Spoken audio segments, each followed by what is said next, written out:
के लिए आपको दैत्यों का भी सहयोग लेना ही होगा। देवतागण कहने लगे, हे श्री नारायण, यह तो बहुत विकट दुविधा है। यदि दैत्य भी उस कार्य में सहयोग देंगे तो हमसे अमृत का भाग भी मांगेंगे।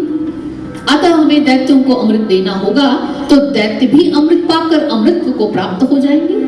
फिर भला हमें क्या लाभ होगा? श्री विष्णु कहने लगे, देवताओं, तुम समुद्र मंथन का कार्य प्रारंभ करो और उसमें अमृत की प्राप्ति कर लो, और दैत्यों को अमृत किस प्रकार प्राप्त होगा या नहीं होगा, यह लीला आप हमारे लिए छोड़ दीजिए। जाइए और समुद्र मंथन का कार्य प्रारंभ कीजिए। वर्णन आता है श्री शिव महापुराण में भी और श्रीमद् भागवत महापुराण में भी कि उस समय देवता गणों ने दैत्यों को तैयार कर लिया कि हम सब मिलकर समुद्र मंथन करेंगे और उसमें से हमें बहुमूल्य रत्न प्राप्त होंगे।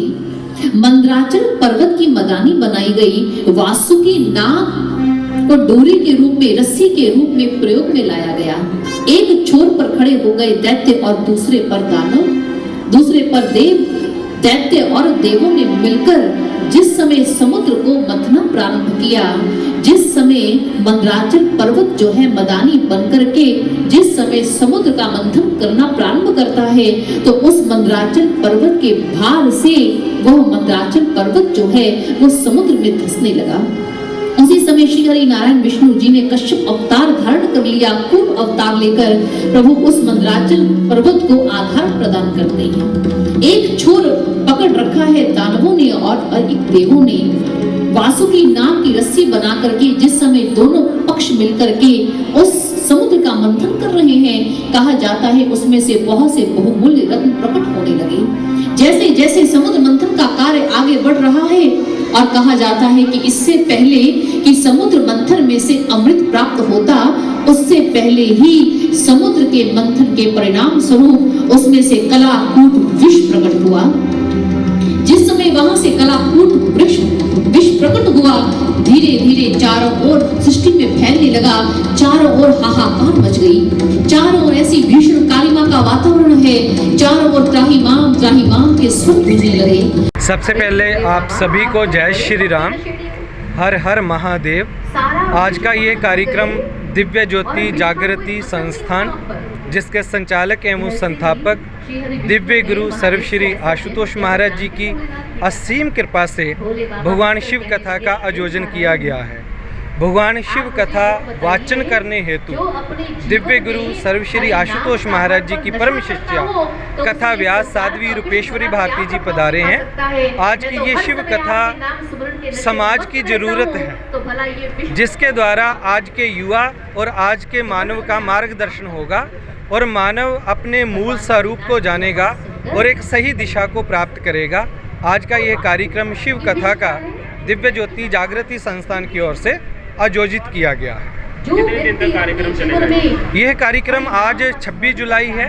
26 जुलाई से लेकर 30 जुलाई तक ये 5 दिवसीय शिव कथा का कार्यक्रम रहेगा, जिसका समय 6:30 से रात्रि 9 बजे तक रहेगा।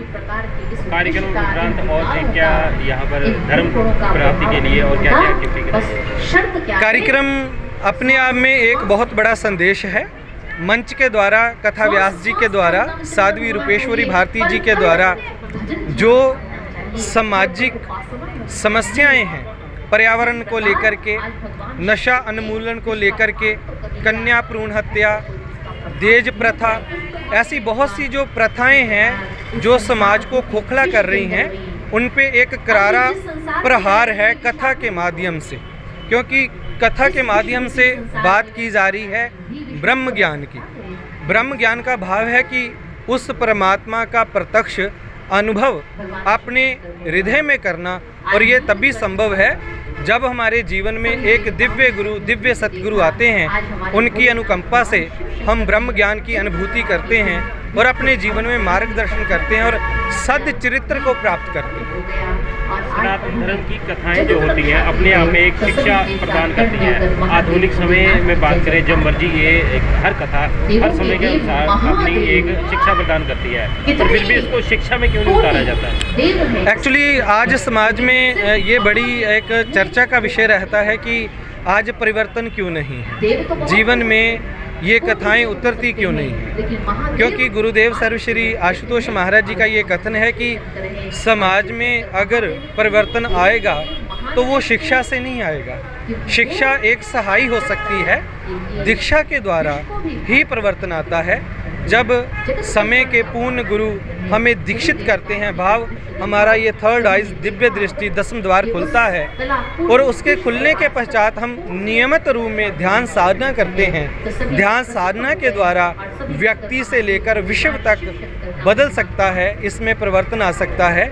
इसलिए दीक्षा के द्वारा ही परिवर्तन आता है। ये गुरुदेव सर्वश्री आशुतोष महाराज जी का कहना है, संबोधन है। आज की युवा पीढ़ी को क्या संदेश है? आज के युवा पीढ़ी को यही संदेश देना चाहते हैं कि आप अपनी संस्कृति से जुड़ें।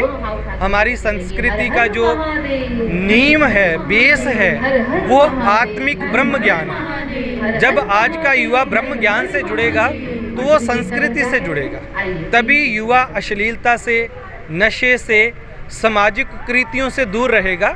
जब वो ध्यान के साथ जुड़ेगा, ब्रह्म ज्ञान के साथ जुड़ेगा।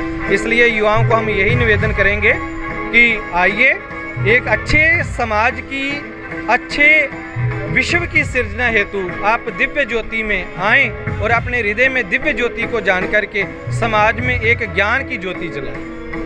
जय देवों के देव महादेव, जय जय देवों के देव।